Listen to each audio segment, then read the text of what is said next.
राष्ट्रीय स्वयंसेवक संघ पर्यावरण को लेकर सतत जागरूक रहा है।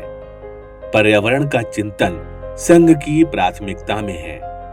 पर्यावरण को बचाने के लिए संघ के स्वयंसेवक निरंतर कार्य करते रहते हैं।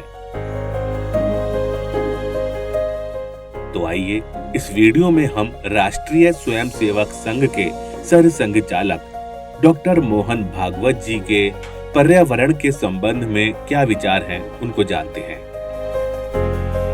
डॉक्टर मोहन भागवत का मानना है कि दुनिया में जीवन जीने का वर्तमान तरीका ही पर्यावरण संबंधी आज की समस्याओं का मूल कारण है। जीवन जीने का आज का यह तरीका पर्यावरण के अनुकूल नहीं है। यह प्रकृति पर विजय प्राप्त कर मनुष्य के लिए उसके दोहन पर आधारित है। इसमें माना गया है कि प्रकृति मनुष्य के उपभोग के लिए है। प्रकृति का कोई दायित्व मनुष्य पर नहीं है। मनुष्य का प्रकृति पर पूरा अधिकार है। प्रकृति के प्रति इसी विचारधारा की भयावहता आज दुनिया के सामने है। यदि ऐसा ही चला तो जीवन बचेगा ही नहीं।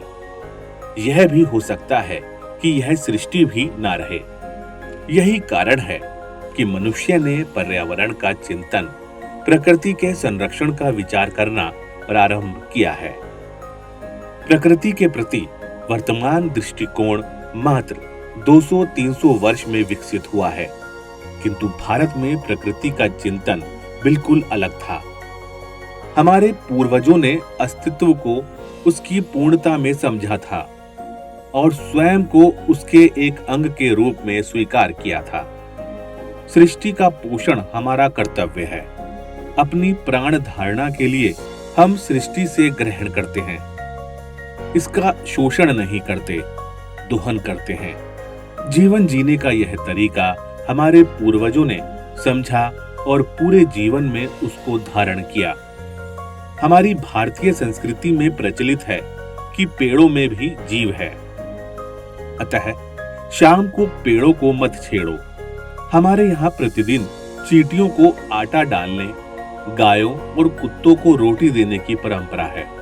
इन सब का पोषण करना मनुष्य का उत्तरदायित्व है, क्योंकि इन सब से मनुष्य को पोषण मिलता है।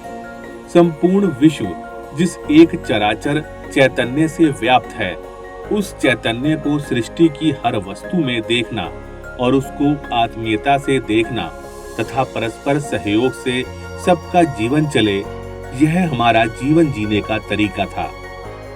हम इस चिंतन से भटक गए, इसलिए आज पर्यावरण का संकट हमारे सामने है। हमें अपने पूर्वजों के उसी तरीके को पुनर्जीवित करना है। अपने पुरातन चिंतन दृष्टि के आधार पर ही हम वर्तमान समस्याओं का निराकरण करने में सफल होंगे।